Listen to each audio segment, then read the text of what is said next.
Hello guys, my name is Pranjit Sharma and I achieved All India Rank 2 in GATE 2024 CSE। तो आपने thumbnail तो पढ़ ही लिया होगा कि why not to sit for campus placements. तो मेरा थोड़ा एक्सट्रीमिस्ट व्यू है कि क्यों नहीं बैठना चाहिए। फर्स्टली, आपको प्लेसमेंट्स में आप देखोगे तो आप देखोगे कि आपके जो कलीग्स हैं, जो सीरियसली जो प्लेसमेंट्स में बैठ रहे हैं, जो गेट नहीं दे रहे हैं, तो वो सीरियसली वो टाइम इन्वेस्ट कर रहे हैं सिर्फ और सिर्फ प्लेसमेंट्स के लिए। तो पहली बात तो आप उसको देख के खुद भी आप टाइम देना चाहोगे, खुद से टाइम देना चाहोगे कि मे बी कैंपस प्लेसमेंट्स में थोड़ा टाइम दूँ, प्लेसमेंट्स के लिए मैं थोड़ा खुद से गेट से टाइम निकाल के इसमें दूँ। तो वो आप पीयर प्रेशर के थ्रू आप दोगे, आपको पता भी नहीं चलेगा, आप दे दोगे टाइम। सेकेंडली, अगर आपको प्लेसमेंट मिल गया तो आप फिर गेट की प्रिपरेशन करना, आपके दिमाग में मोटिवेशन कम हो जाएगा कि आपको लग गया कि मेरे पास एक बैकअप मिल गया है, तो मेरे पास कोई सा फोर्स बचा ही नहीं कि मैं गेट को ऐसा करियर पाथ में परस्यू करूं। तो आपको मिला और नहीं मिला, दोनों में आपके डिसएडवांटेज ही है गेट के पॉइंट ऑफ व्यू से। थर्डली, कुछ लोग प्लेसमेंट्स को ऐसा बैकअप बोलते हैं।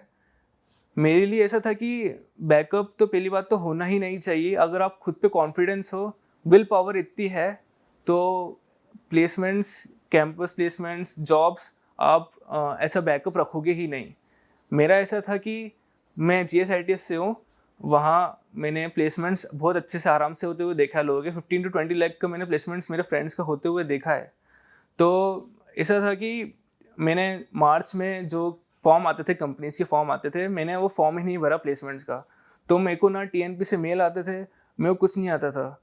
तो मेरा फिर लाइफ का सिर्फ एक ही ऑब्जेक्टिव बचा था एट द एंड, जो डू और डाई सिचुएशन जो बोलते हैं ना अपन, मेरा सिर्फ वो गेट का बचा था।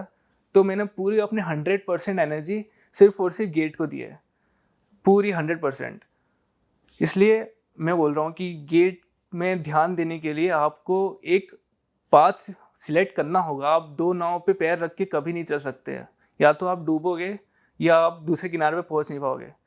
तो मेरा ऐसा पॉइंट ऑफ व्यू है। मेरे कुछ फ्रेंड्स हैं, वो मुझसे क्वेश्चन से पूछते थे कि क्या 4-5 लाख की कंपनी के लिए बैठना चाहिए, क्या 5 to 6 लाख जॉब अपन को लेनी चाहिए। तो यार, मैंने देखा है IITs में मेरे सीनियर्स हैं, गेटेड झील के एलुमिनाई से जो टच में रहते हैं, जो कॉन्टेक्ट्स में रहते हैं, वो बोलते हैं कि यार IITs NITs में ना कंपनीज का मेला लग जाता है। तो आप खुद देखोगे कि यार 4 to 5 लाख जॉब है ना, उस टाइम में कुछ भी नहीं लगेगी। कि यार मैं उस टाइम में बैठ गया था कॉलेज में, तो आप खुद लगेगा कि वो अभी आपको लगेगा कि ऐसा बैकअप प्लान है, पर बाद में आपको लगेगा कि वो टाइम वेस्ट था। तो मेरे हिसाब से आपको सिलेक्टिवली डिसीजन लेना चाहिए कि आप कौन सा करियर पाथ चूज़ कर रहे हो। अगर आप प्लेसमेंट में बैठ रहे हो तो आप प्लेसमेंट में बैठो, गेट के लिए तैयारी कर रहे हो तो सिर्फ गेट की तैयारी करो। तो मेरा ऐसा पॉइंट ऑफ व्यू है। Thank you and best of luck students for the next journey.